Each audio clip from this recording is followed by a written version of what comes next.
Okay, magandang gabi ho sa inyo lahat. Magandang maulan na gabi sa ating mga kababayan. No? Napakalamig ho. Medyo malamig-lamig. Around 16 degrees ho sa kasalukuyan dito sa London.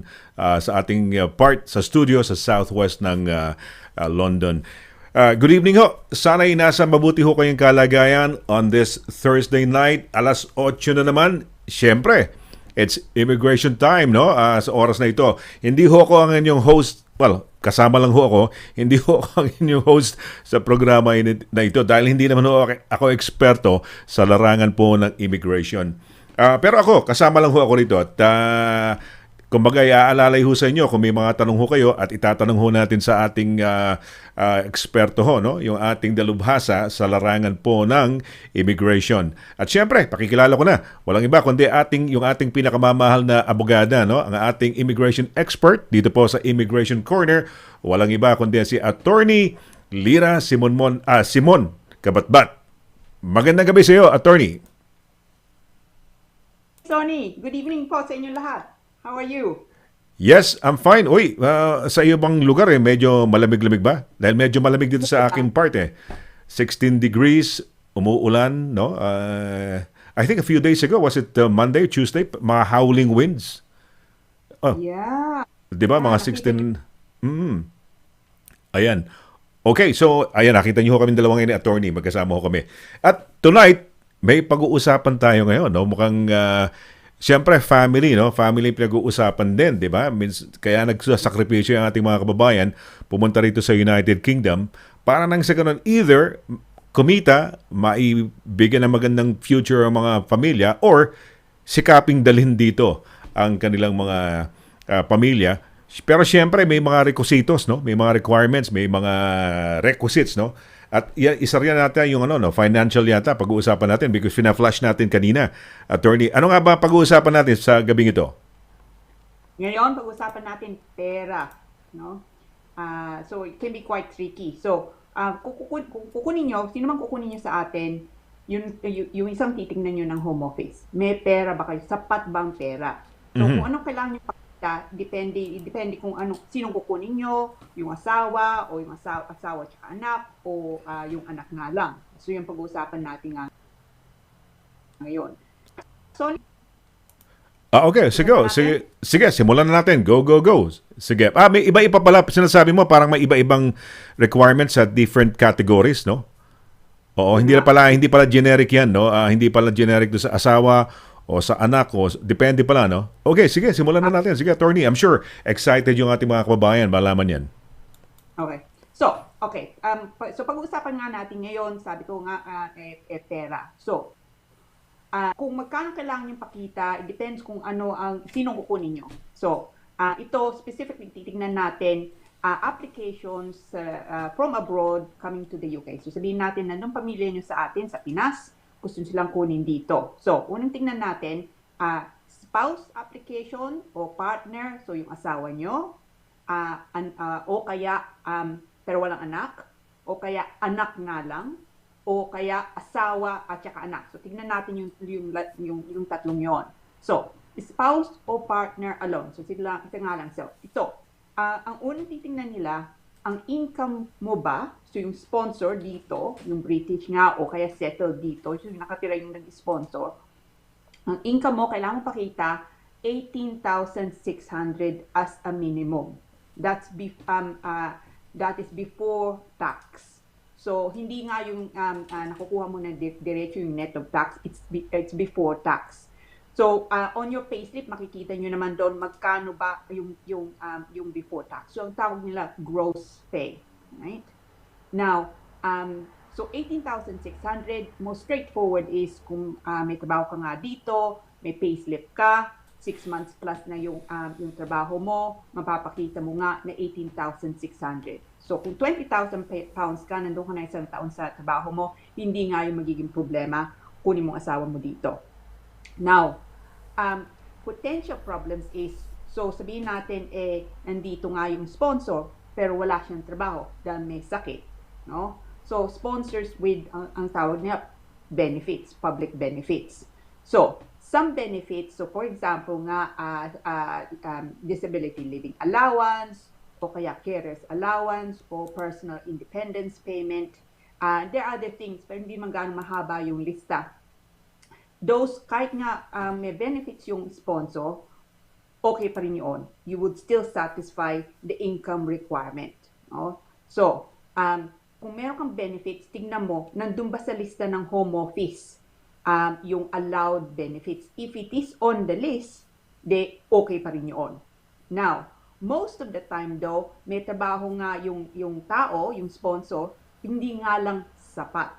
Okay? Not at least from the employment. Now, beware.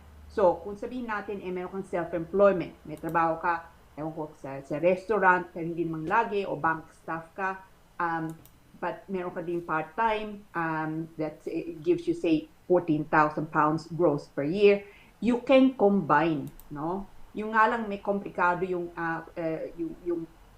formula nga nila. So, you need to be able to show that it's to do with, ang tawag nila, same financial year. So, bigyan ko ng example, that's a bit more, that's a bit confusing. So, sabihin natin, yung nandito Maria, pangalan niya, no? Sabihin natin, teaching assistant siya. So, 2 years na siya dito, indefinite na siya nga dito, gusto niyang dalhin yung asawa niya, pangalan niya Mario, sabihin natin, okay? So, si Maria, ang income niya, 15,000 pounds for the last past 2 years. Now, 3 months ago, she qualified to be as a teacher, no?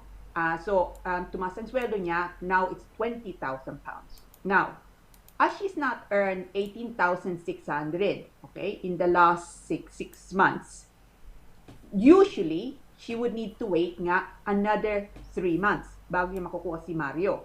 Dahil kailangan niyang pakita 18,600 eh.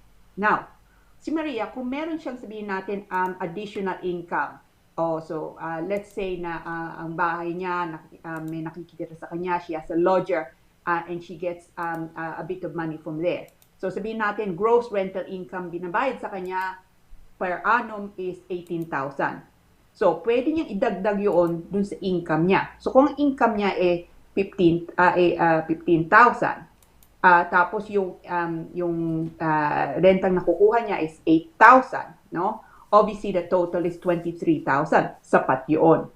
So, you can add things. Now, there's also a possibility na pwede mong dagdag din kung malaki ang savings mo, you can also add that. But beware, really, the minimum savings na pwede mong idagdag 16,000 pounds. Not a lot of people have such a healthy amount of savings. Now, if all else fails, meron pa ang tawag nila exceptional circumstances. Now, so sabi ng batas, kung hindi nga sapat ang pera, don't just simply refuse it. You should also still look at other circumstances. So for example nga, may sakit yung tao dito, o may sakit yung applicant sa atin, o may mga bata, all those may amount to what they call exceptional circumstances. If it's exceptional circumstances, kahit nga kulang, it could be that it can still be added. Now, additionally, sabihin natin you have in-laws, no? Yung lalaki, yung babae na nandito, living with parents. It could be that you can also add nga yung income nga nila. But again, ang problema, kailangan pakita exceptional circumstances. So usually that means children o kaya may sakit. So it becomes more difficult. So if you can make the 18,600 nga before tax, then all the better. So yun kung asawa o partner, kung di ka kasal but you've been living together minimum of say 2 years, or same-sex relationship of 2 years nga. Now, ang pangalawa, children. Now, children, no, not joining a parent who is a spouse visa holder nga in the UK. So, mga bata lang. I have quite a few of these applications actually. So, nandito yung magulang, yung sinasabi ni Sonny kanina, nagsasakripisyo, dito nagpapadala nga sa atin. Finally, they have the possibility of bringing the children into the UK. No? So kung bata lang kukunin mo, tapos British ka na dito o indefinite ka na, there's actually no minimum income limit. No? That's also a confusion often people have. Kala nila 18,600 pa rin, pero hindi. There's no minimum limit, but hindi ibig sabihin na wala kang kailangang pakitang pera. So, ang sabi ng batas ito, and I'll just read it to you.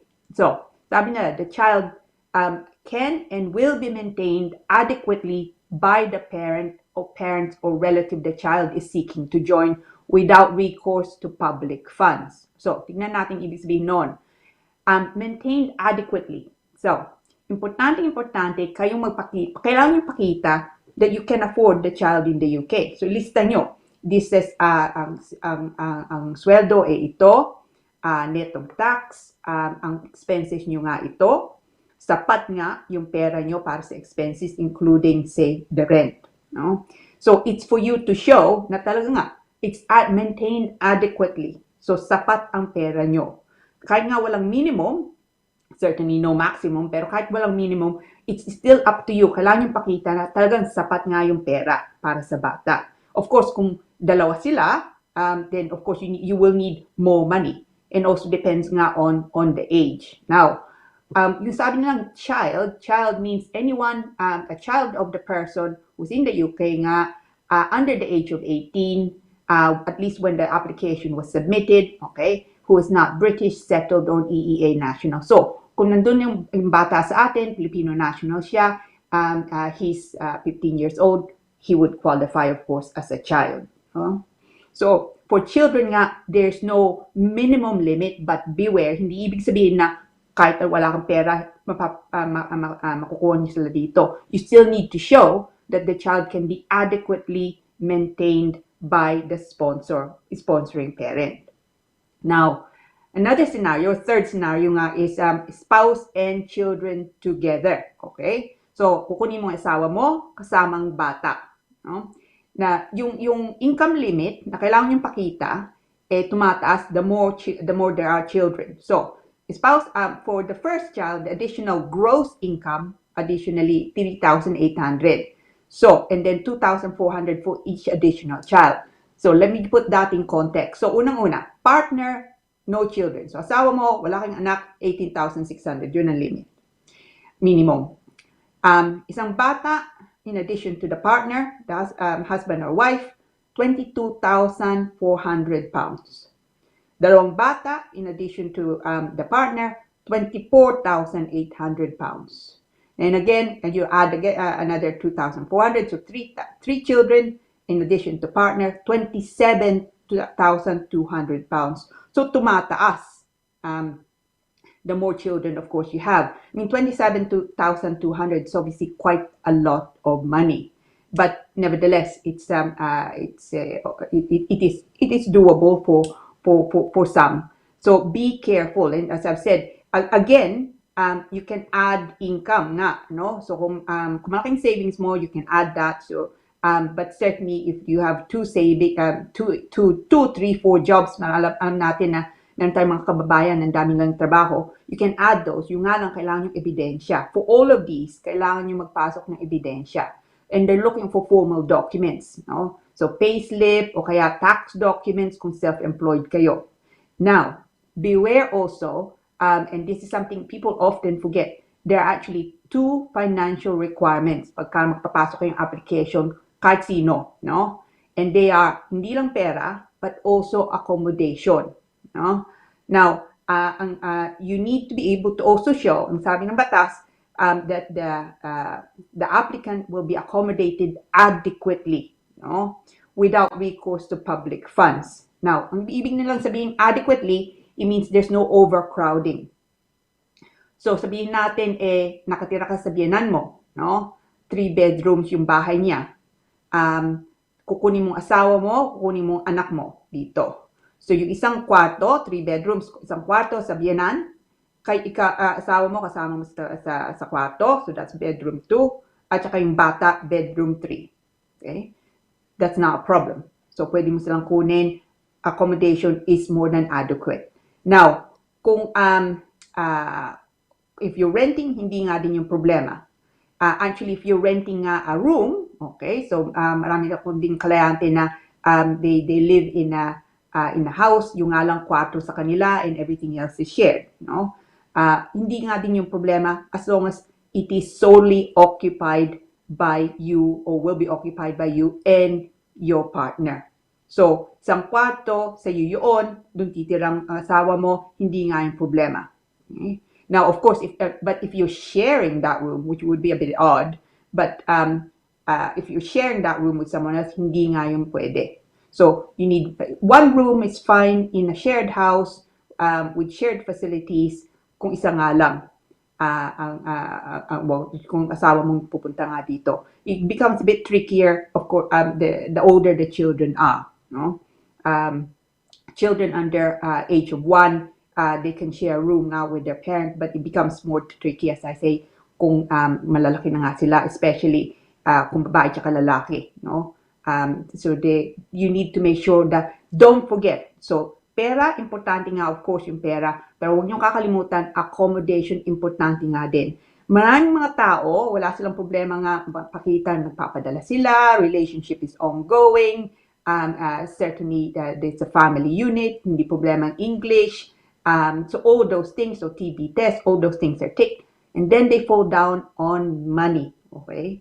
So importante, kung magpapasok kayong application, even for children without the minimum limit, kayong magbigay kayo ng ebidensya. And yung ebidensya nga is payslips, tax documents, if it's a company, then obviously company nga documents.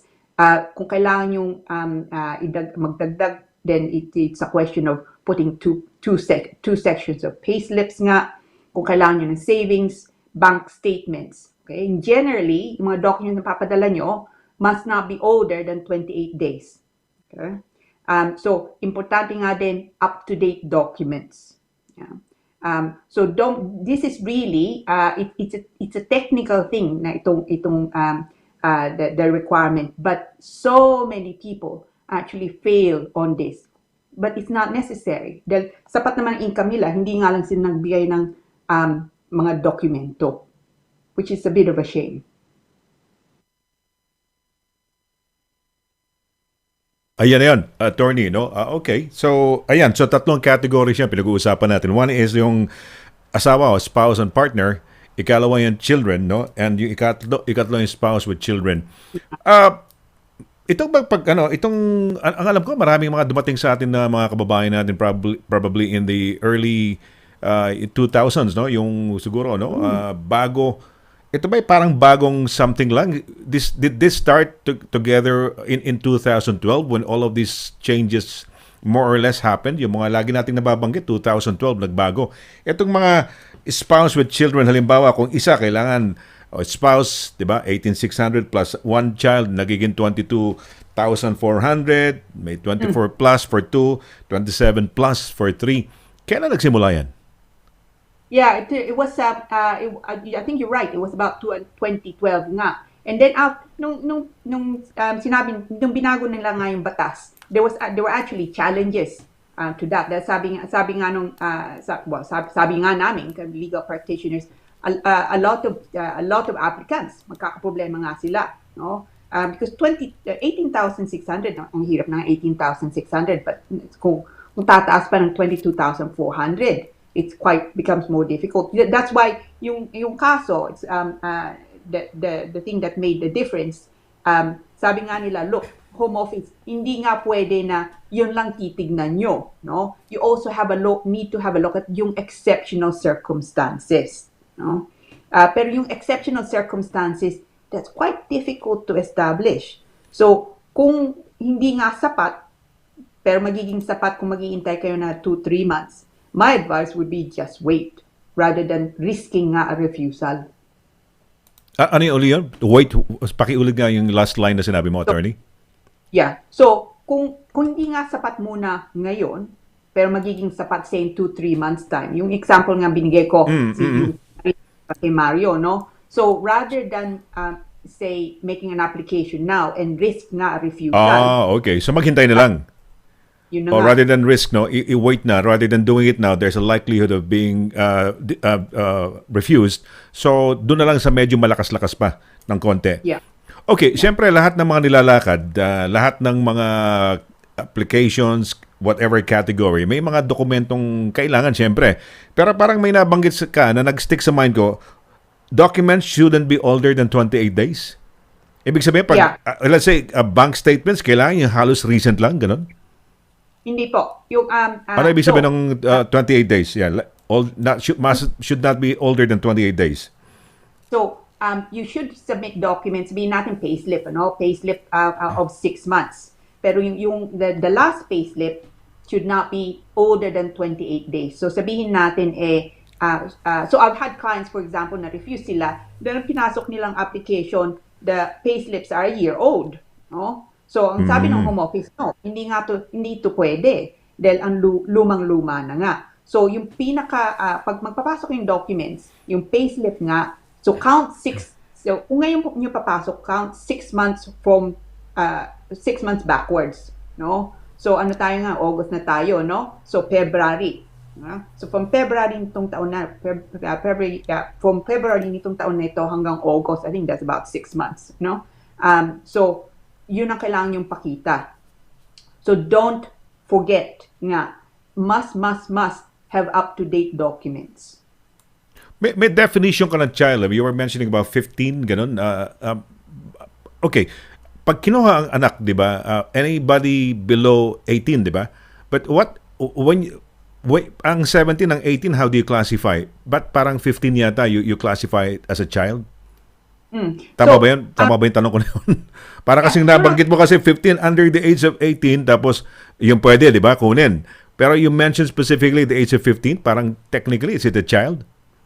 Yeah. So, it's a sample nga lang naman yun. So, kung 15 nga siya, 15 years old siya, definitely he's a child. So, but anyone really under 18 is a child. No? But of course, kung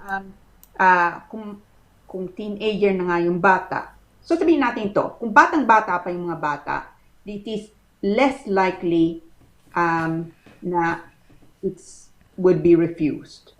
Pero kung yung bata nga 17 years old na, sabihin natin, it could be na potential problem is yung independent family life. Iba naman yung dito sa income nga. But of course, kung ang bata is 17 years old na, kailangan pakita, they will be adequately maintained. So, kung 17 years old yung bata, it could be, sasabihin ng home office, a 17-year-old need more money to be adequately maintained than say someone who is 7. Okay. Okay, mapunta tayo doon sa children. Mas maganda bang strategy? Let's say kung ang pera ng nanay siguro 15,000 lang. So may asawa, no? At saka anak. Pwede kayang strategy, attorney, habang hindi pa ganun kalaki ang kinikita ng babae, halimbawa, ang asawa niyang lalaki nasa Pilipinas, ang anak niya nasa Pilipinas, ang strategy, kunin muna yung bata dahil walang minimum income limit. As long as ma-prove lang niya na pwede niyang sustentuhan, di ba? Na without recourse to public funds. Pwede bang yun muna ang bata and then pag lumaki-laki ng konti, sunod na si daddy? Ang problema doon, hindi pera. Ang problema doon, something called sole responsibility. So, kung ikaw, so yung example mo. Papasok ang iba. Ang ibang, okay, go. Sige. Bata, no? Tapos nandito yung nanay, sabihin natin. Now, si nanay, gusto niya kunin nga muna yung bata. Sabi mo nga, tactic nga. Ang problema doon, sasabihin ng home office, well, hang on, yung nanay, wala siyang sole responsibility. No? So, dahil nakatira yung bata doon sa tatay. So, it will fail not on income even, okay, or accommodation. It will fail really on sole responsibility. So, yun. Okay. Right. So, mag-entertain tayo ng mga pagbati at saka mga questions muna ngayon, no? Attorney, no? Marami pa tayong maganda tong dinidiscuss natin, no? Ito, hope nalilinawan ho sila doon sa ating tinatalakay, no? Kapag ka asawa, partner, teka muna, babalikan ko lang yung partner. Partner, paano yan? How do you prove yung partner? Do you have to be together for 2 years? Now, kailangan umuwi ka muna. O how do you prove that 2 years? Sa partner yata yun, di ba? Sa asawa, walang problema dahil as long as may marriage certificate or marriage to prove na mag-asawa, fine. But yung partner, minimum of 2 years. Paano yun? How is it satisfied, attorney? Anong Yeah, senaryo yan? partner. Yeah, tama ka. Kailangan niyang pakita 2 years living together. So for example, nga nakatira yung sponsor sa atin, matagal nga doon. Maybe even as a same-sex relationship, no? And they can't marry in the Philippines. Tapos gusto niyang kunin nga yung partner niya nga dito dahil dito sila magpapakasal o dito sila magsasama nga sa UK. So if you're applying po under the partner route, ang kailangan mong pakita 2 years. But tama ka, no? Mas mahirap nga yun. So, in normal circumstances, kung ang plano nyo naman, magpapakasal nga kayo dito o later on dun sa atin, ang payo ko, you might as well get married. Because of course, yun, kahit hindi nga kayo nagsasama ng 2 years, pwede pa rin. Because you are married. Oh, okay. Pwede rin yung fiancé route, no? Kasi meron akong kakilala, no? Fiancé, tapos pinakasalan nga. Pwede rin yun, no? Pero yung ganon, you don't need to prove na may 2 year pa kayo, no? As long as parang minahal ka, yung mga 2 years parang hindi papasok yung ganyan mga requirements, no? But as long as you say, fiancé ko, I love that person, you can request for a fiancé visa? Yeah, it's a bit more than that. So, fiancé means, yeah, of course, you intend to marry in the United Kingdom. So, ang gusto nila makita, yung Home Office, communication, no? So, yung nga lang, mga tao hindi na usong magsulatan ngayon. So, maybe Facebook entries nga, ewan ko mga remittances, kung may nagpapadala ng pera din sa atin, kahit nga konti, pictures together, pagka nag-holiday, statements of course, no? Yung nga sabi mo, pwede ba, sabihin mo nga lang, mahal ko siya, kunin ko siya dito. So, hindi nga, don't just say in the letter, mahal ko siya, kunin ko nga siya dito. Kailangan mo lagay sa statement nga, parang yung affidavit sa atin. So, sabihin nyo doon, kaya nagkita, when did you decide nga to marry, and then when did you decide na dito nga kayo pupunta sa UK to pursue a family life, and why it is that you're looking to get married here. So, ilagay nyo nga doon. So, to some extent, you're correct. Sasabihin mo nga, pero you have to put it in more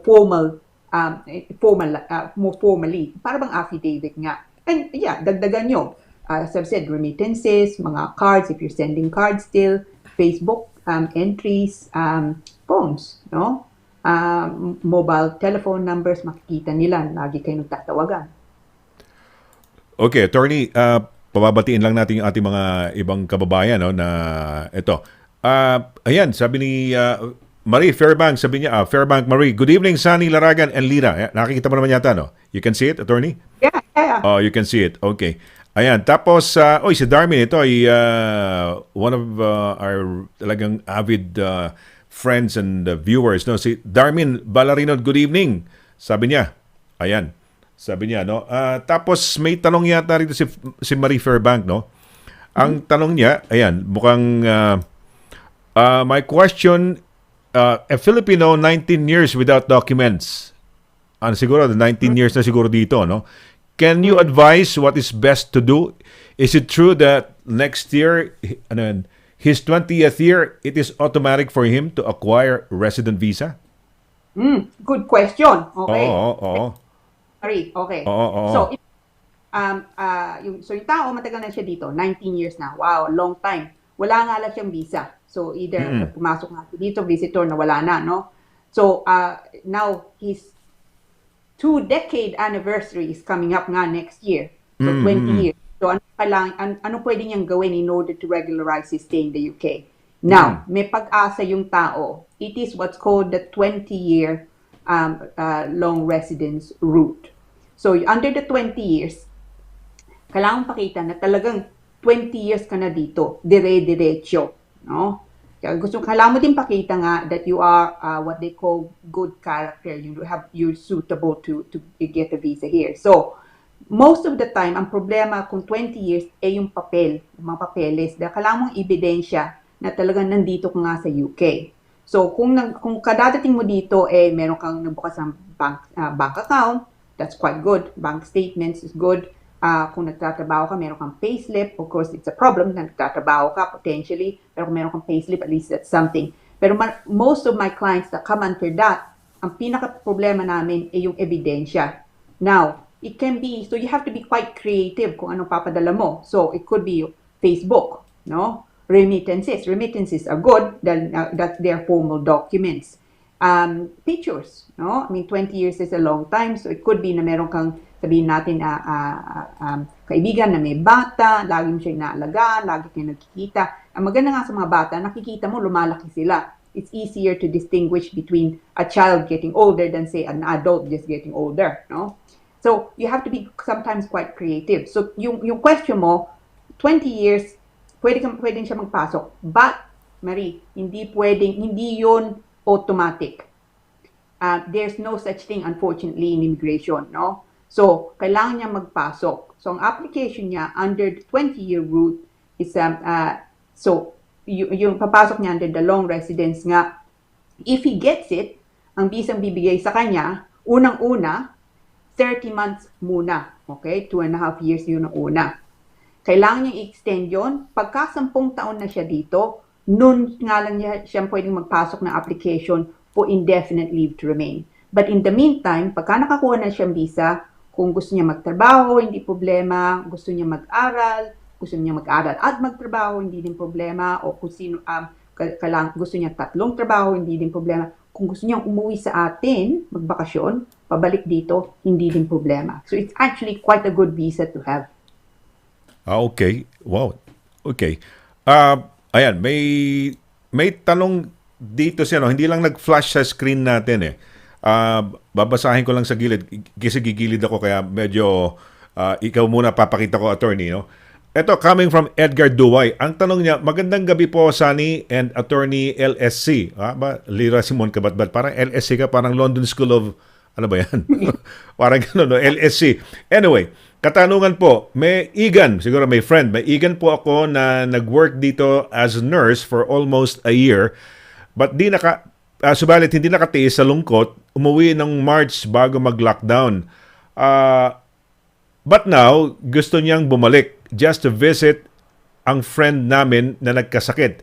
Pwede pa ba niyang gamitin resident permit niya na mag-expire pa sa 2022 kahit nag-resign siya agad? Ayan, nakuha mo ba yung questions niya, attorney?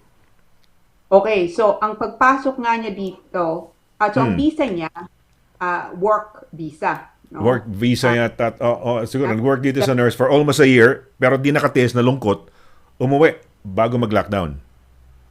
Okay. So, gusto bumalik, yan, parang, I don't know, siguro trying to use anything that's may natitira pa ba sa work permit kasi matatapos ng 2022 yata eh.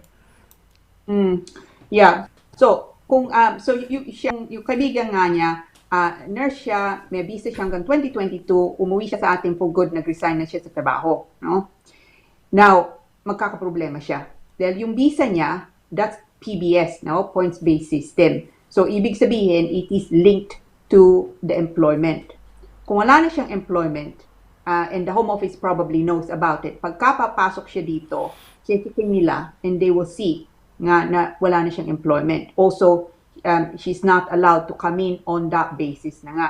Now, kung gusto nga lang niyang bisitahin yung kaibigan niya dito na nagkasakit, then she will probably need to apply for a visit visa. No? Sayang nga lang. I mean, it's it's not unusual na especially kung mag-isa nga lang yung tao dito, kahit nga may mga kaibigan, it can be quite lonely, no?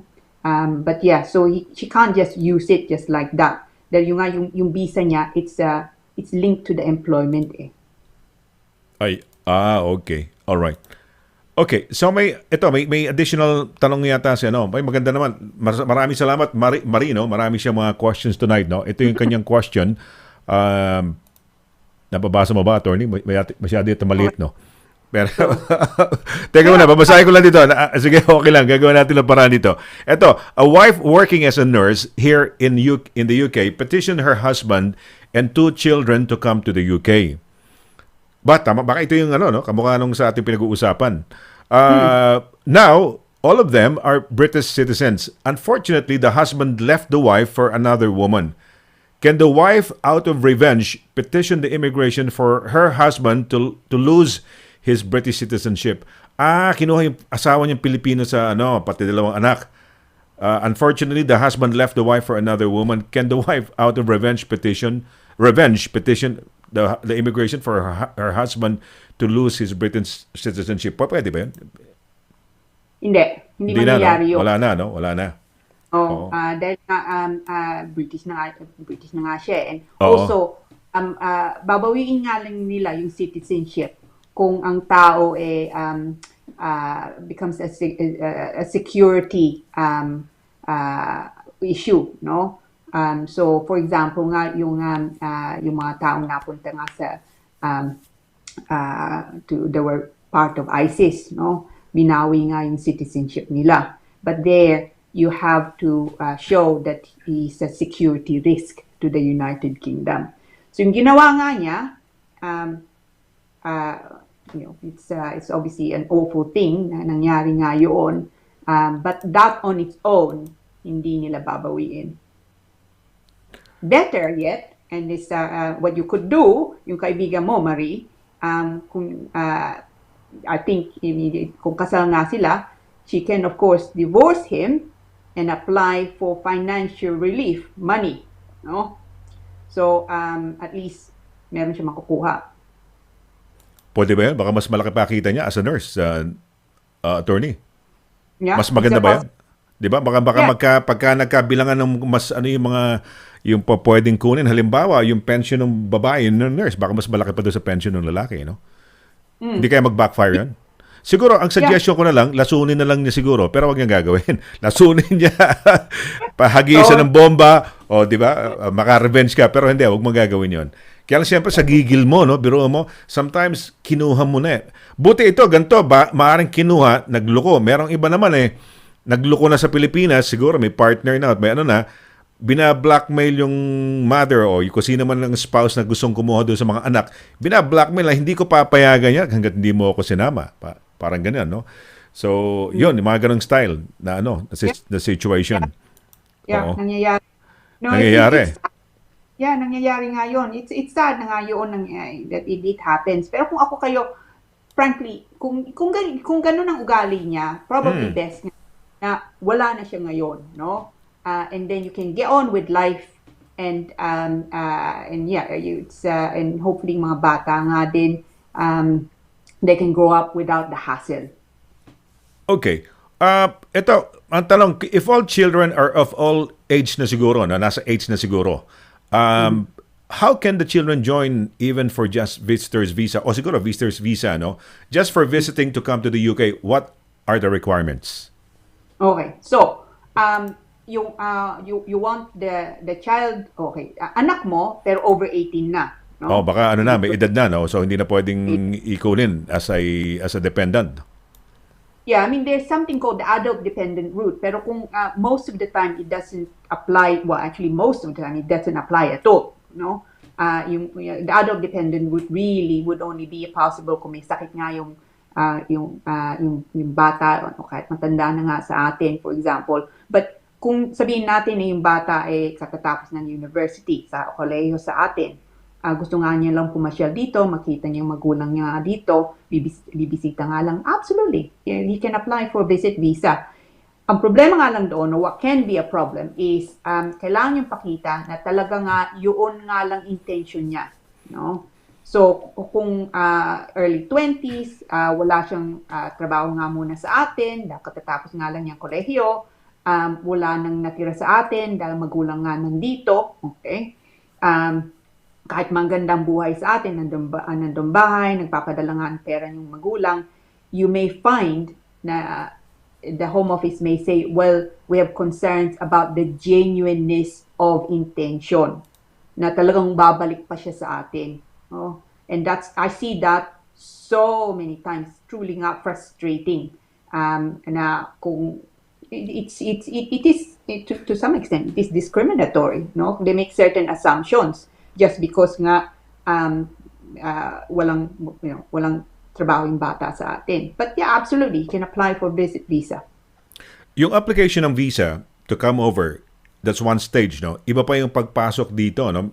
Let's say kunyari visitor's visa halimbawa, kasi pinag-uusapan natin yung visitors visiting, no? To get the to visit, no? dinidecide din ba sa port of entry, di ba 6 months ba, is it automatic for a visitor's visa? Minsan na ba ginagawa pagka natipuhan, pwede ka lang bigyan ng 1 month o 2 month? Discretionary ba sa sa ano ba tawag doon sa officer na pag pumapasok ka sa immigration officer ba ang tawag doon, yung pagka port of entry, di ba? Pag landing mo, pupunta ka doon sa mga, di ba, sa mga ano ba yun? Ano ba tawag doon? Misa ba may ganun ba? Meron ka ba naging kliyente, attorney, na pumunta, I don't know, kung visitor's visa, binigyan lang 1 month or less than 6 months? Yeah, no, it's yes, I've seen that. It doesn't happen often. So usually, pagka nagpasok ka ng application na you get granted a visa, it's normally 6 months nga, no? So yung nga lang, yeah, absolutely. Kung sabihin natin na sa airport ka na, no? Papasok ka nga dito and you get questioned, no? Sumasita ka, and they're concerned about yung genuineness of your status. It could be na unang-unang hindi ka papapasukin, they can hold you. They can say, regardless of your visa, hindi kami naniniwala, you're going back, no? So they can receive it there and then. Another possibility, tama ka, is they can say, well, actually, so tanungin siya, sabihin niya, oh yeah, actually, I'm only staying here for 2 weeks, ano? So it could be sabihin ng immigration officer, well, in that case, bibigyan ka namin ng visa for 1 month, okay? Rather than the 6 months nga. But you will find that that's quite rare now. Okay. Rare na siya. So, okay. Yeah. So Okay. kung yung visa 6 months, it should be, you should be able to come in for that time and stay for that time. Pero ingat kayo, it's Bakit? so easy the deadline, no? It's so easy to what? It's so easy to? Miss the deadline. So, for example, at the moment, I have two matters. Nakalimutan nila yung visa. Akala nila, nito palang August natatapos. But actually, tapos na nung July. Okay. So overstaying na ng 1 month. Yeah. Yep, put it in your diary. Ito yung mga concepts nung araw. I don't know kung parang ito, marami akong kakilala ganito thinking, no? Pati ako na rin, syempre, kasama na rin dyan. Pagka papasok sa port of entry, kailangan bang, gusto ba nating i-prove doon sa immigration officer na yung pagpasok natin na saglit lang ho ako rito. Although the maximum is 6 months, ang minds ba ng mga immigration officers, they would really feel na hanggang 6 months to. Or ang iniisip ng mga tao, baka isipin niya, paabutin ko na 6 months. Sabihin ko lang, pag tinanong ko sa port of entry, how long will you be here? 2 weeks, ganyan. O 3 weeks, ganyan. Ano ba, attorney, hindi ba dapat matakot ang tao? Should they just say na, I'm gonna be here for 6 months? Yeah. No, absolutely. So, also, yung nagpasok nga sila ng application, no? Kailangan mo naman sabihin doon, ano bang intention mo, no? How long a visa are you looking for? So, kung nilagay mo doon 2 weeks, dahil yung ang intention, 2 weeks it is. Kung intention mo 6 months, dahil wala kang kailangan balikan sa atin immediately, o kaya you have a long sabbatical, no? Then say 6 months. So, huwag kayong matakot. So, declare what it is that your intention is. Huwag niyo sabihin 2 weeks when actually, when nilagay niyo, nabigyan kayong visa on the basis of 6 months. Okay. So, wag matakot. Pero iba dyan, actually, sa totoo lang, 2 weeks lang talaga, 3 weeks, pero gustong tagalan, no? Hindi naman sinisita yan, no? Unlike nung araw yata, attorney, pag lumalabas ka naman ang kagandahan yata sa United Kingdom, pag lumabas ka, walang tatak, no? Yeah. Diba? Actually, talking about that, Sonny, time matatanda na, no? We remember this. So, time ago, matagal na nga, pagka may bisita ka, no? Papasok ka, tatatakan nila, and then 6 months start from then. No? You remember that? That was a long while ago. Iba na ngayon. And it's actually something still that people think is the case. Na pagka pumasok na sila, tatakan, it's 6 months from there on. And I've had recently, I have one client na yung nga akala niya yun, tinatakan siya, it's 6 months. But actually, that's wrong. It's yung visa, yung tatak na visa, sa passport, yung visa na nakadikit na parang naka-paste na parang ganon? Sticker pa. Oo. Yeah, tama. Sticker na yun, the green sticker, no? Kung visit visa nga, I think it's still green now. So, 2 dates, yung start date and the end date. Yung end date is the end date. Okay? Hindi ibig sabihin dumating ka dito 6 months nga. It's yung Teka visa muna, teka yun. muna. Go ahead. And then naisip ko kasi, pag binigyan ka ba ng visa, nakalagay ba sa visa kung anong days yung parang period? And then say natagalan ka bago, let's say, may period ba yan sa may visa na nakalagay? May period ba sa visa na nakalagay yan? So kunyari, sabihin natin na binigyan ka ng visa, 6 months ba kagad sa visa nakalagay? Hindi ko na kasi masyadong kabisado eh. Nakalagay ba doon yung 6 months? O 1 year? O paano ba yan? No, it won't be 1 year kung visit Okay, visa okay. nga So lang. 6 months yun halimbawa. So let's just say ang visa mo is September 1 to 6 months yun, ganon.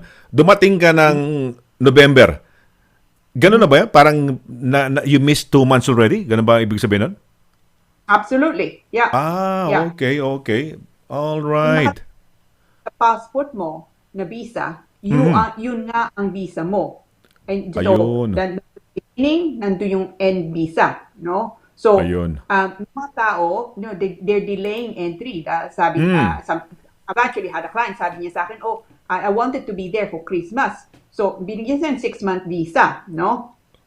And the visa actually was going to end in November, no?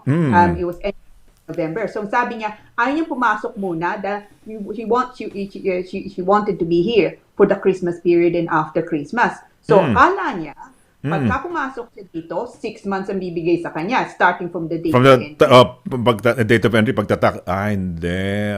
At least malinaw na.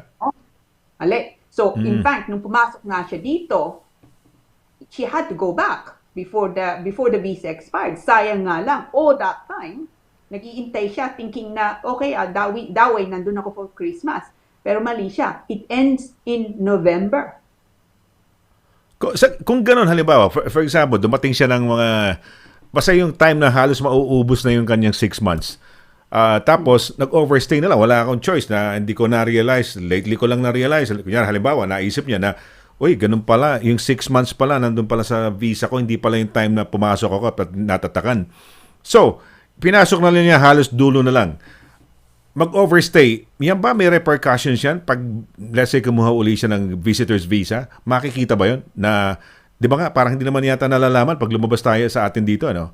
Nakikita ba pag lumabas ka rito sa mga mag-exit ka sa mga airports? Kamukha no, sinadya, attorney, may epekto ba yan? May mangyayari ba sa kanya? Let's say, gusto niya uling bumalik. Makikita kaya yon? No, absolutely. It has repercussions, no? Now, usually though, especially at the moment with COVID nga, they can be, if the overstaying is less than 28 days, usually that's not so bad. They're quite forgiving about that. Pero pagka nagpapasok na nga siya ng application uli, no? Kailangan nga niyang sabihin dun sa application, kailangan niya explain bakit ba, no? Dahil tatatakan nga siya. So, kahit makalusot siya, hindi siya tinatakan dito. Pagka nasa atin na siya, you will find na may tatak nga doon. No? So, either way, makikita nga nila point of entry and then departure. Ayan. Okay. Attorney, may mga questions tayo ngayon. No? Okay, basahin ko ito. Mukhang nobela to. Ayun, hindi ko alam kung mapapagod tayong... Hindi ako mapapagod basahin. Kaibigan natin siguro to. No? At, okay. Kaibigan natin to, I should say. Okay, ito kay Mark Robles, no? Sabi niya, I have a friend, like to ask sana po what's the advice on this query. I have an ongoing application for my Tier 2 visa extension and just waiting for UKVCAS appointment.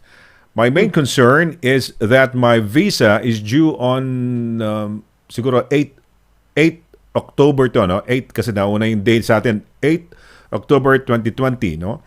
And I'm set to fly back home in the Philippines with return ticket on 15 October. 15 October to 17 November for my wedding. Basically, my visa is already expired by then, and I'm afraid I would not be able to get via decision on time since there is no UKVCAS appointment available because of COVID restrictions. I have contacted UKVCAS. Alam mo ba ito? Hindi ko alam ito. binabasa ko lang, no? UKVCAS, but their response is that They cannot confirm any appointment for now, and I should expect an email for further instructions in the coming weeks. In case I would not get my visa before my flight, will I have any problems of going to from the Philippines when I come back here in the UK whilst my application is ongoing? I have all my documents with me, like my visa application number and certificate of sponsorship. I hope this finds you well and I will appreciate your advice. Thank you so much. Ang ganda naman na Mark ng iyong parang napaka formal at magalang. Yeah, nakuha mo ba yan, attorney? Yeah. Okay. So, Tier 2 visa holder nga siya, extension. So, ang application niya nandun sa home office. Yung nga lang, as usual, there are no appointments nga, no? In order to carry out the biometric, for example. So yung nga, he's going to get married. He can't obviously miss the wedding. So it's likely, though, na hindi pa matatapos yung application niya. He will not be granted an extension in time. Question niya, can he go back and come back in to the UK kahit nga tapos na ang visa? Ang payo ko, don't go. Because as soon as you leave the United Kingdom with this type of visa, no, they will treat your application as abandoned, which means that you have to start over again. So now, let's just see. There is, ewan ko nakakuha ka na ng email na you can, in some cases, if you've already done, say, a biometric before, they may not need it again, kung pangalawang extension na ito, or if in some cases you can also do it via it's a new app, no? So you can upload your own picture using your mobile, no? I've received a few of these recently. So ibig sabihin hindi mo kailangan pumunta sa home office to get that done. So that may mean then it's faster. Okay? But nevertheless, kung tapos na ang visa mo, but you need to go back, I'm afraid, kung uuwi ka, the home office will treat your application as abandoned. Ibig sabihin, pagka babalik ka na nga dito, no, they will say, well, hang on, tapos na ang visa mo. So you will need a new entry clearance visa to come back in the United Kingdom. Hindi nga yung continuous. As soon as you leave the UK, they will treat the application as abandoned. So don't go.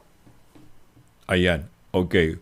All right. So ayan I hope nakatulong 'yon sa iyo si Mark Robles one of our avid supporters and viewers dito So thank you okay. Ito mga pagbati naman attorney bago yung mga marami kang suki ngayon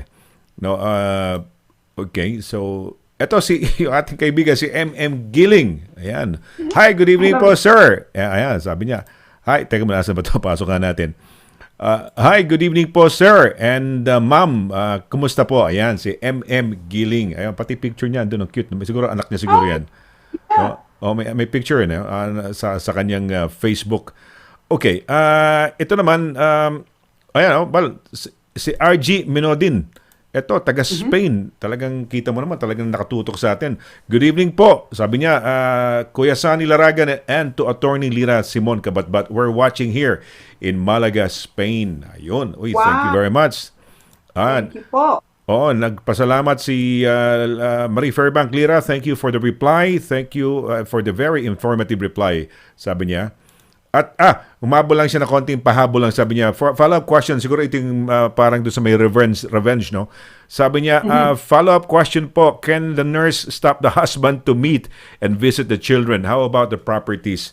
Ito ba'y kasama mo sa family law mo? Yeah, well, okay.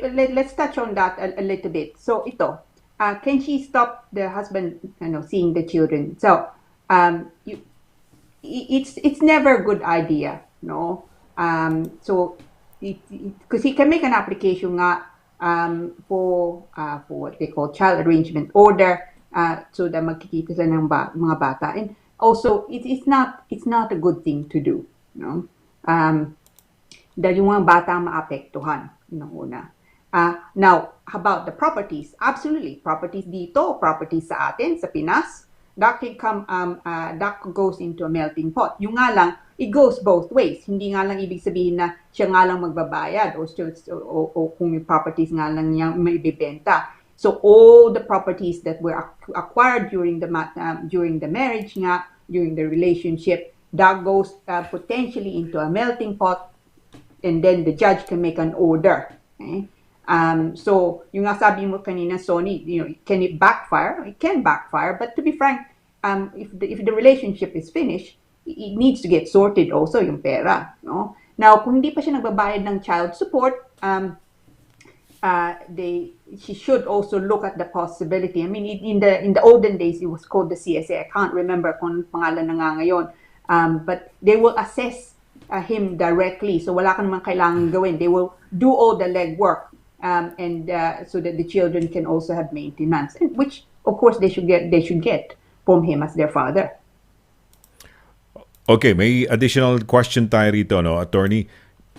Galing kay Leia Emilia Cubio, no? Ayan, ang tanong, no? Hindi ko alam kung kompleto itong tanong na ito, no? Ang sabi niya, so, if we say 6 months, for example, how do you explain about financial and accommodation? You have to think about it, Miss Lira. I need to know, please. Hindi ko alam kung meron ba siyang previous question, parang preliminary dito. I don't know. Can you get the question? Naintindihan mo? Nakuha mo ba? Okay. So 6 months, how do you prove it? Which is a fair and quite good question, no? So, ang kailangan nila makita, 6 months payslip, no? If you are employed, the last one being 28 days old, no? So 6 months. So ano tayo ngayon? So yung I think we're saying February until now. Now, how do you prove na sapat nga? So unang titingnan nila, magkano ba yung income nga? And that would be on the payslip. Now, kung meron kang P60, which would end in April, also provide that. Okay? Even though you don't strictly, it's good to be able to show that April means it deals with the whole year income.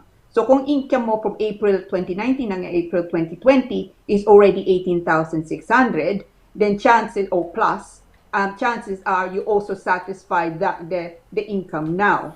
So yung payslip na yon, first thing they will look at is the income 18,600? If it's 18,600, you've already shown it. Okay. Now, so financially you're already okay. Now, second thing is accommodation. Accommodation, you show it by rental agreement, no, tenancy agreement.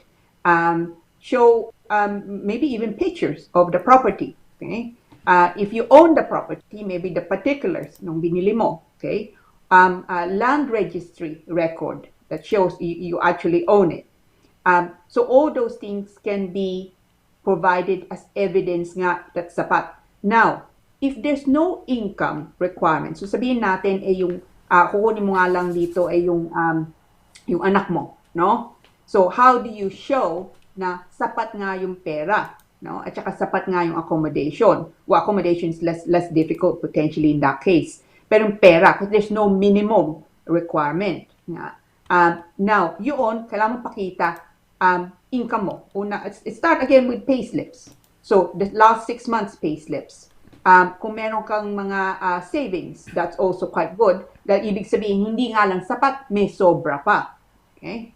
Kung meron kang mga investments, ISA, for example, that's also quite useful. Again, dahil mapapakita mo, hindi nga lang sapat, may sobra pa. Okay? So all those things can add to the fact that you are more than able to support your child when he or she is in the UK. So, kung meron kang asawa dito, and you have a joint income, meron din nga siyang income, even though strictly speaking, it's on your income that they will look at. But if you have a joint income, show that too. So it's really a question nga of gathering nga enough evidence. No?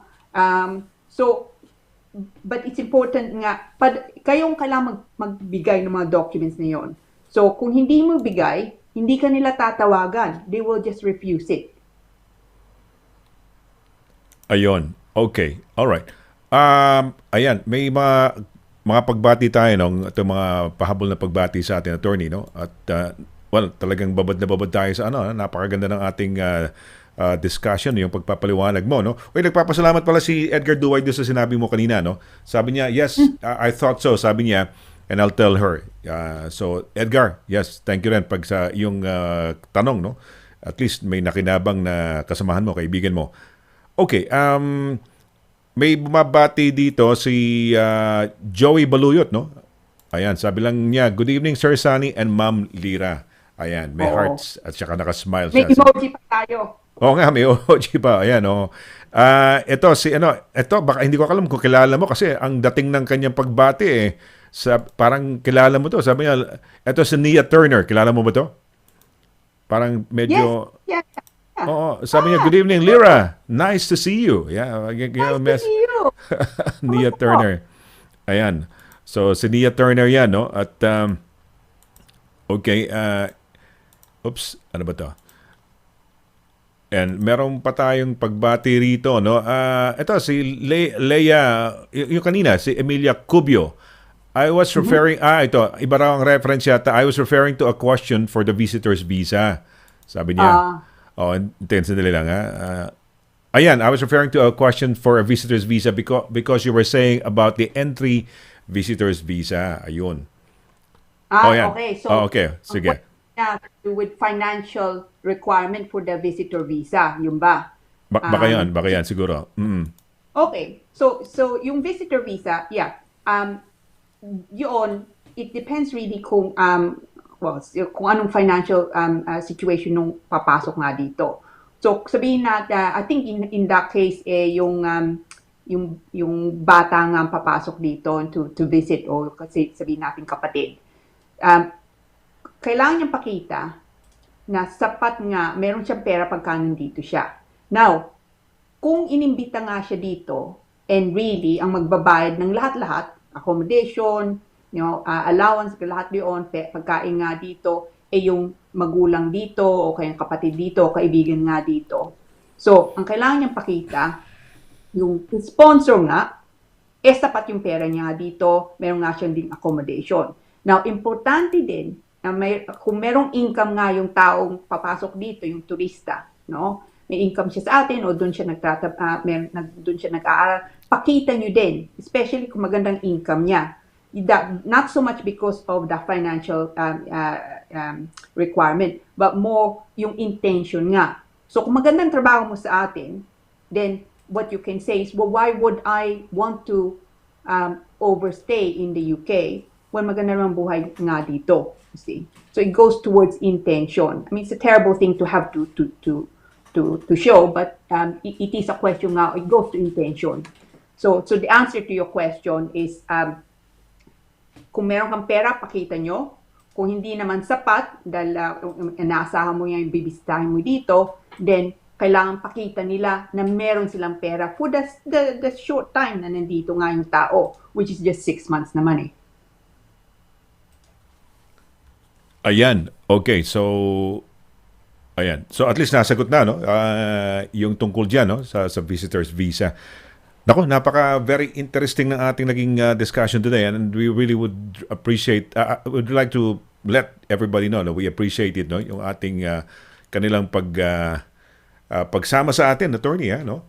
Ito, may bumabati sa atin, Glenboy Sinampayan, Salazar. Ayan, si Glenboy mula sa Belfast to, no? Sabi niya, Lodi. Alam mo ba ibig sabihin ng Lodi? Parang Lodi, idol. Sabi niya, idol, good evening, Ma'am Lira from Belfast. Mabuhay, Glenboy. Sinampayan. Yan, Salazar. Yan. Kasama yata niya, asawa niya. Wow. Ganda yung kanyang photo dyan, no? So, yes. Si Chit Sarmiento, sabi niya, good evening, Sunny. Ayan. Ito yung head yata ng dati siyang head ng o head pa rin ba ng si Chit ng Davao Wenyos, UK, no? Mabuhay Chit, no? Ayan. So I guess yun na yun, no? Bisa pagkatapos sa show natin, marami nagpapasok ang mga questions. But yes, medyo napasarap tayo, medyo mahaba-haba na yung programa natin, no? At okay ka naman ba, attorney? Okay lang yan? Yeah. No, absolutely. No. At saka, I'm so pleased na yung thank you so much nga for watching, and I'm so thank you, especially dun sa mga ang layo nyo, no? I know, I've been trying to since na binati nga tayo, I've been trying to think how you say good evening in Spanish, Sonny, but I can't remember. Oo nga, ano ba, buenas noches yata? Buenas ba? Buenos? Buenas. Alam mo, dyan ako nalilito sa bueno, tsaka buenas eh. Kasi Yung may buenas noches day, di ba? buenas noches, evening yata. Buenas dias yata is good day. Buenas tardes, good afternoon siguro. Buenas noches. I really would like to learn Spanish, honestly. At, bago ako mawala sa mundo nito, uy, teka muna, ba't nawala ako? Bago mawala sa mundong ito, gusto ko matuto talaga ng Spanish, attorney talaga, no? Yan ang aking dream, no? O yan na lang, wag na yung French, wag na yung German, wag na yung kung ano-ano pa. Yan lang, Spanish lang, okay na ako. Italian would be, a close second, no? After Spanish. Yan lang. French, siguro mahihirapan ako. Dahil parang iba yata ang pagbigkas nila, attorney. Lalo na kung German pa, guttural yan. Maganon pa sila dyan, di ba? Yeah. Sa German, di ba? So, Yeah. Spanish lang. Parang mas suwabe sa atin. Yeah, no, it's a beauty, no? It is. So it's nice to that so many people are watching, and it's that's the best thing, di ba? Yung paborito ko pagka meron tayong interaction sa viewers, no? Yes. It's so kind of you to watch and to call in, it's so enjoyable to have that interaction. They enjoy it as well because it's learning things eh. Kamukha anong sinasabi mo nga, may mga bagay-bagay na hindi tayo alam. Akala natin, concept natin for a long time, no? Ago, nakala natin, pag pumasok, yung pagtatak na yun, you count 6 months, hindi pala eh, no? Nando sa visa, may duration of visa, and depende sa'yo if you will wanna come in as soon as early or as later as possible, closer to the ending of your visa, no? 'Di ba? Parang ganoon eh. Ngayon ko lang nalaman yan actually. Akala ko pag 'di ba? Pagpasok doon bibilang. So yun ay isa sa mga misconceptions na dispel ni attorney ngayon, no? Kaya this is also a warning to those people, no? Akala nila pag binigyan sila ng visa, i-save ko muna, parang aaga pang pumasok eh. You might close it. Kapag sabi mo Christmas, magno-New Year yata. Hinold pa muna niya, no? Parang doon na muna ako pag closer to the time. November pala, nag-expire na, no? Wala na si choice, but she or he would have to overstay. Para lang parang sige, sayang to eh. Andito na, magki-Christmas na, magno-New Year eh. Sayang, di ba? Pero, yun nga, baka may repercussions na mabalikan ka, makikita yon. Ayun. So, absolutely, yeah.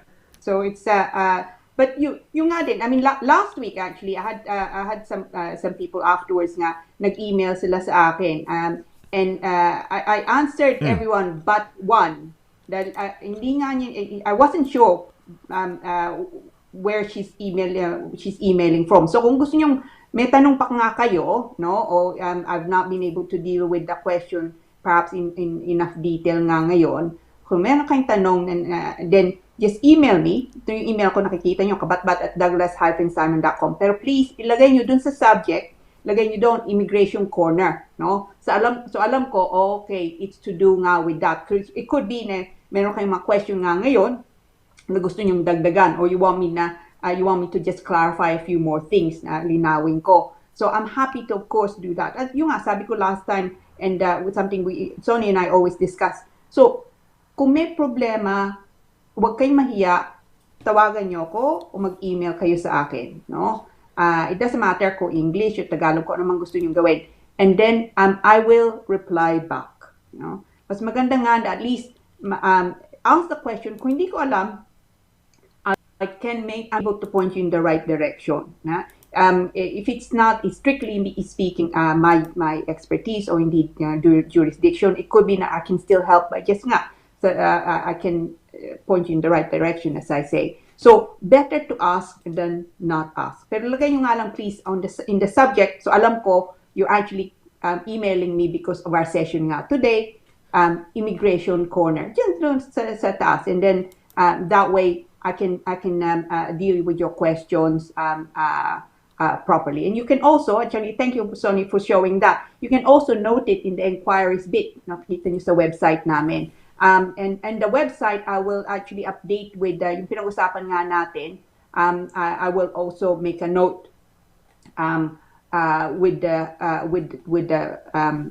the figures for the 18,600 and all that. So makikita nyo din. But any specific questions, huwag kayo mahiya. Email me.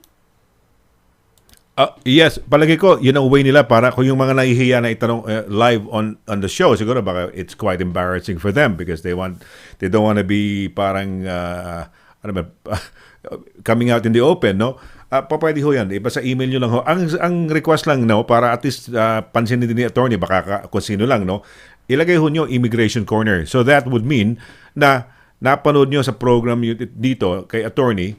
At ayan, sasagutin naman niya. She promised, no, na you promised attorney to reply back to sa kanilang mga queries. Para nang sa ganun, malinawan kayo. It's best, no, rather than tanongin niyo yung mga kaibigan nyo na nagmamarunong, it's best to really ask the expert, na the guy or the person, or, si LIRA, who has been in with this itong expertise o itong field na to day in and day out, no? Kumbaga kabisado na, and siya ang pinaka the best na makakapagbigay ng advice, no? Hindi yung mga friend haka friend din nyo, maliligaw lang ho kayo. So, ayan, attorney, baka may final pa, baka may babatiin ka, baka may mensahe ka pa, baka kwento mo sa amin, may bala ka ano ba tawag dito, itong weekend, saka baka gusto mo mag-camping, no? Di ba? Oo, di ba? Umuulan na yun nga lang, si Edgar Duway kasi, isa sa ating mga avid friends and listeners and viewers, nagka-camping yan on his birthday. Kailan birthday niya? September 11 ba? 17 ba birthday mo? 11, parang ganun 17 something eh. He doesn't, just to let you know, attorney, he doesn't celebrate his birthday with his family. He doesn't, so, di ba, normally when you are with your family, di ba, kasama, it's best to be with your family. Sa kanya may special case siya eh. So, he cannot be with his family. No? Yes, so, kung ikaw ang naging wife niya, you will have to accept the fact na you cannot be together during his birthday, no? And even the kids, hindi po pwede. Okay. Well, okay, kung magka-camping siya, probably not a bad thing. Dahil ngayon, lulubog ka, no? Hindi, pumupunta siya sa taas. Hindi, ang camping niya nasa taas. Gusto niya makita siguro yung lahat nasa baba, no? So, ay, problema lang, baka umikot-ikot siya, no? Baka biglang paggising niya, nandun na sa baba ng hill, no? Or ng mountain, no? Di ba? O dumulas, di ba? Biglang But anyway, attorney, thank you very much. Maraming salamat. Baka may mensahe or anything, last words bago magpaalam? Yeah, just to say thank you again, please, to everyone who kindly watching, and of course, shout out to our regulars, including Miss Giling. Please, watch again. I'm happy to. Actually, one thing also, kung meron kayong gustong itanong sa akin, you want it dealt with in the at the next broadcast namin, let me know. I'm happy to certainly deal with. Tsaka huwag kayong mahiya. Pero kung nahihiya nga kayo, if you want to email me, no problem. Kung gusto nyo tawagan ko kayo, so pwede natin pag-usapan nga ang problema. Again, hindi rin problema. Pero lagay nyo yung telephone number.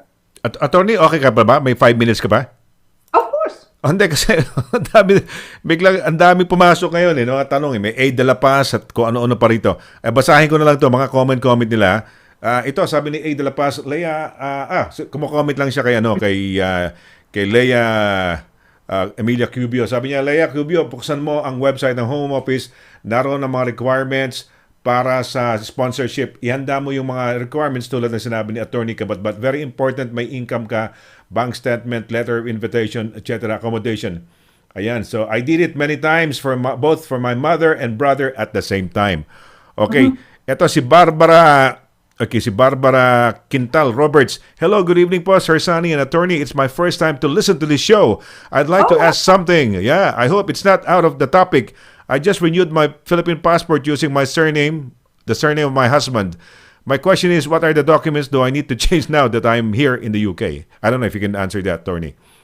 Documents such as BRP. Ano ba yung BRP? That's the card, biometric residence permit. Okay, yan. O, yan, yan. So, documents such as BRP. Yan. So, nakuha mo ba yung tanong niya? Masasagot ba yan? Yeah. So, ang passport niya ngayon, pumasok siya dito, ang passport niya ngayon under her married name. So, for whatever reason, gusto nga niyang palitan, no?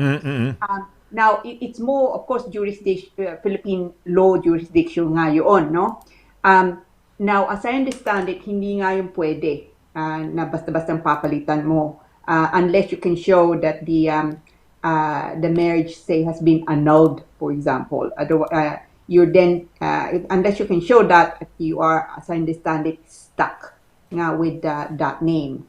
Now, so kung wala, what you could also do, kung if you're close to getting a British passport na, if you're getting a naturalization, is pagka nagpasok ka ng application for naturalization, no? Make the application nga already under your maiden name, no? And not under your married name. So pagka nag-issue sila ng certificate, pagka natapos na nga yun, ilalagay nila yung maiden name mo, hindi yung married name. The only thing is you need to explain bakit iba yung Filipino passport mo, pangalan mo doon, to your to the application that you're submitting. Pero hindi nga yung problema. As long as you can explain, you can, for example, provide a divorce document nga, you're entitled to also be known under your maiden name. Pero yung Filipino passport, I think you will find meron nga magkakaproblema ka unless you can show annulment. Si ano rito, si Nia Turner, attorney, may tanong siya rito, no? Ang tanong niya is, sandali lang ha. Ang tanong is, paano kung walang work ang kapatid na gustong mag-visit sa UK? Paano, pwede ba o problem? Parang hindi ko naintindihan yun ah. Naintindihan mo ba yan? Paano kung walang work ang kapatid? Sino walang work? Wala yung kapatid na nandito nakukuha doon na mag-visit? Ganun ba? Or hindi ko maintindihan. Paano kung walang work ang kapatid na gusto mag-visit sa UK? Pwede ba or problem? Well, actually, yes to both, no? So, gusto niyang kunin siguro, o gusto niyang imbitahin dito yung kapatid niya. Yung kapatid niya nasa atin. No? Pero yung kapatid niya walang trabaho. So, magkakaproblema. Okay. I think that's the question. Yun siguro. So unang-una, yes, you can, no? Kahit nga wala siyang trabaho. Kunin mo nga siya, visitor visa pa nga rin. Kailangan mong pakita, especially nga dahil wala siyang trabaho, wala siyang pera na mapapakita. Kailangan mong pakita na kung ano man ang income mo nga dito, accommodation dito, is sapat for that time na nandito nga siya. Kung 3 months o 6 months na nandito siya, na meron nga siyang kwarto, na ikaw nga lahat magbibigay. So, you do that by way of an affidavit or statement nga. And also, kailangan pakita ang bank statements, rental agreement, or indeed mortgage documents or land registry documents. Now, second question mo, problema ba? Potentially also, but not so much in relation to the financial issue. Dahil yung financial issue ikaw sasalo, no? But it's more to do with intention. So it goes back really to the same thing.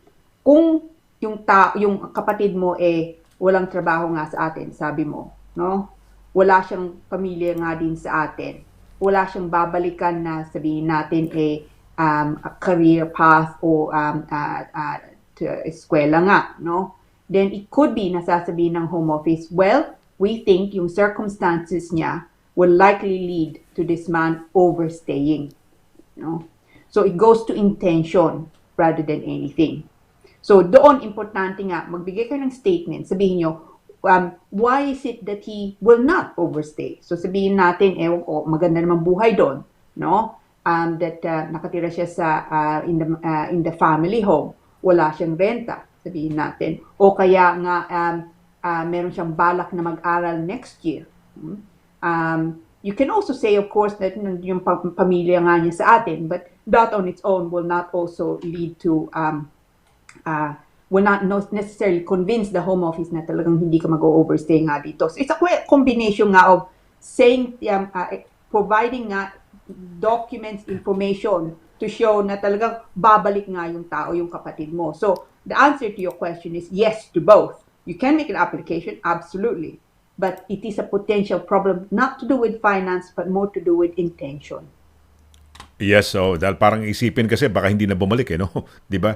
Walang Tama. trabaho no? Walang babalikan, walang strong ano ba tawag doon, bond back home na may babalikan na trabaho, 'di ba? Okay. Exactly. Tama naman din na itanong mo 'yon, no? At least nasagot ni attorney.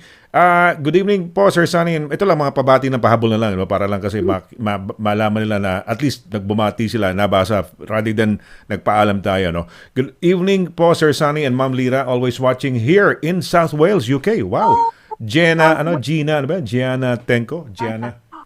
Ganda ng pangalan Jean niya. Tenko. Diana. Oo. Ngayon, dahil nag-uusap tayo tungkol doon sa may buenas noches, may taga-Spain siguro. Sabi niya, buenas noches, Sir Sunny. Yan, tama. Good evening. There you go. Oo, salamat. At least, okay lang yun. At least, di ba? Natututo ho tayo. Yan ang kagandahan dito. Kami rin ho natututo, hindi lang kayo, no? Ayan. Oy, ayun, Spain, no? Ngayon, ito si Rose Mandi yan. Hello, Miss Lira, watching you from Paris. I don't know if you know her, no? Oo, Now, baka... I'm just trying to remember now how you say good evening in French. Wala French. sa akin. Ito Miss Lira Bonjour. watching from Paris. Bunot? Bonsoir. Bunot? I don't know. Kasi noche, nahabol ko yung noche. Yung night, no? But anyway, yan ang yung French, no?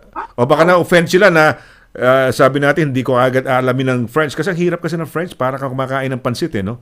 Je suis, di ba? Pero ang ganda. No? Magandang pakinggan ba? Talaga nga naman, di ba? French, di ba? Kaya lang hirap bigkasin yan, no? Ruby De Vera, thank you so much po, Kuya Sunny and Attorney Lira. And she is watching from saan ba to? Sabi niya, Northwest London. Ayun. Oh, I love the picture. Oo. Tapos, Sai Sarmiento watching from Bedfordshire. Ayan.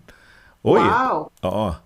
At tapos sabi ni Nia Turner, thank you sa clear information, Lira. Naku, maraming salamat.